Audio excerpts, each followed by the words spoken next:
c'est Nat, bienvenue sur Angelta Henna. Alors aujourd'hui je vais vous proposer en fait une vidéo un petit peu différente. Alors c'est pas vraiment un tuto, mais je vais vous montrer un petit peu les feutres avec lesquels je travaille pour transformer les bordures de mes jeux. Donc je vais commencer par le classique. Alors j'avais déjà fait une vidéo là-dessus, mais je vais le remontrer parce qu'il y a des gens des fois qui me posent la question avec quoi je noircis mes bords de cartes, le tour de mes cartes. Donc déjà je vais vous montrer deux résultats. Alors, par exemple pour le Victoria Frances Oracle Cards, donc il y avait un dos comme vous voyez à l'écran et puis des images donc encadrées d'une bordure noire. Donc j'ai décidé de le noircir et donc pour cela j'ai utilisé en fait un Pro Marker noir, tout simple. Voilà, alors j'ai plus trop l'idée du prix, je crois que c'est dans les 2,50 € par là à peu près. Donc vous avez en fait une pointe large qui donc vous permet de passer sur le tour de la carte comme ça, sans baver en fait d'aucun côté, et ça sèche en fait relativement vite.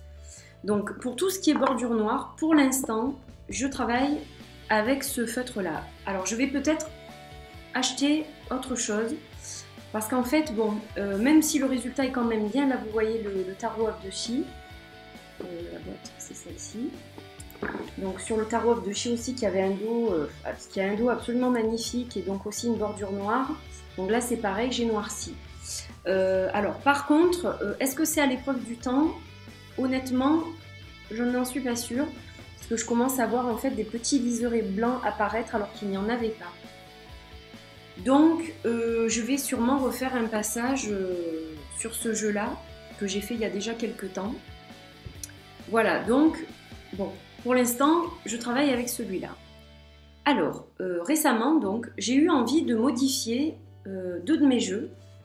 Je sais pas, j'avais envie de faire une bordure dorée. Alors je vais vous montrer parce que le résultat n'est pas du tout le même sur les deux jeux. Donc en fait, alors celui-ci, je crois que c'est The Fairies Oracle, pardon, de Brian Froud. Alors, donc vous voyez le dos, et c'est vrai que vu la couleur, j'avais envie les bordures me plaisaient pas. Donc en fait, voilà ce que ça donne. Alors la couleur, honnêtement, c'est ni doré ni argent, c'est entre les deux. Et pour cela, j'ai travaillé avec donc toujours Pro Marker, mais un métallique marqueur doré donc. Alors je vais vous montrer. Voilà, donc il est un peu abîmé lui par contre parce que je l'ai bien fatigué pour la bordure. Il écrit quand même. Alors, donc, lui c'est vrai que c'est quand même un doré. Je ne sais pas si vous voyez bien sur la feuille. Mais c'est vrai que j'avais l'impression que la couleur s'imprégnait pas vraiment. Et puis surtout, c'est un feutre qui met très longtemps à sécher. Et il bave aussi un peu sur les cartes. Alors je ne sais pas si vous allez le voir, mais dans le coin de celle-ci, ici, vous avez un petit peu la trace. Et ça ne barre plus. Donc bon, c'est pas flagrant, hein, mais c'est vrai que ça a mis bien 3 jours à sécher, donc c'est pas très pratique. Bon après le résultat, il n'est pas vraiment vilain, enfin je trouve ça plutôt sympa. Voilà, mais c'est pas le résultat que j'attendais.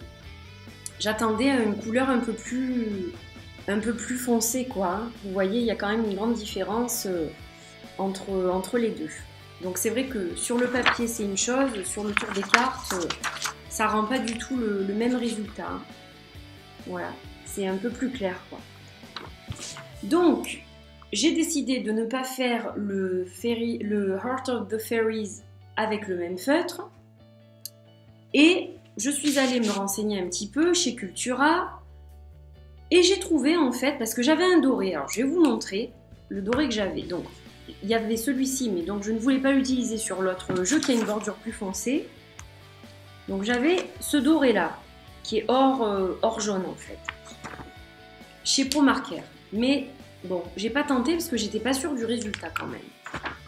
Donc j'ai acheté un petit peu le même type de feutre, mais chez Winsor & Newton, qui ont, je crois d'ailleurs, racheté Pro Marker. Alors, pardon, j'ai un chat dans la gorge. Donc, ce que je vais faire, je vais vous montrer ce que ça donne. Alors, c'est un or un peu plus soutenu, un or vieil or. Et en fait, vous voyez que ça ne traverse pas derrière par rapport au Pro Marker là. C'est vrai que la texture du feutre est différente. Donc j'ai tenté avec celui-là. Et donc ce n'est pas un tuto parce que j'ai déjà fini le jeu. Mais voilà le résultat. Donc ça c'est le jeu. Je vous montre le dos. Et donc je vous montre la tranche. Alors ça fait hors vieilli. C'est pas métallique. Mais bon, je trouve que la couleur s'accorde quand même bien avec le jeu. Voilà, donc contente du résultat. Alors pour deux choses, c'est-à-dire que premièrement, ça bave pas là non plus. Vous avez une pointe large d'un côté. Donc je pratique de la même façon que le Pro Marker. Alors, non seulement ça ne bave pas, mais en plus de ça, ça sèche hyper vite. Ce sont des marqueurs à pigments.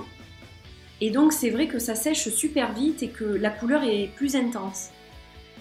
Voilà, donc bon, j'étais quand même contente du résultat. Donc voilà, ce que j'ai utilisé pour ce jeu-là, c'est ce marqueur-là qui est donc chez Winsor & Newton, Yellow Gold, or jaune. Voilà, et j'en profite pour vous montrer, donc j'avais une carte blanche sur ce jeu-là, et j'en profite pour vous montrer ma création, donc c'est ma fée guide. Et voilà, je l'ai dessinée il y a quelques semaines en fait. Et donc j'avais envie de la partager avec vous, j'en profite pour vous la montrer. Voilà, un petit dessin que j'ai fait pour compléter mon jeu. Voilà, donc eh bien écoutez, j'espère que cette vidéo vous aura servi. Pour ceux qui modifient leur contour, j'espère que ça vous aura aidé de voir le matériel que j'utilise. Et puis bien, je reviendrai prochainement pour une nouvelle vidéo de bricolage probablement. Je vous fais plein de bisous. Très belle semaine. Bye bye.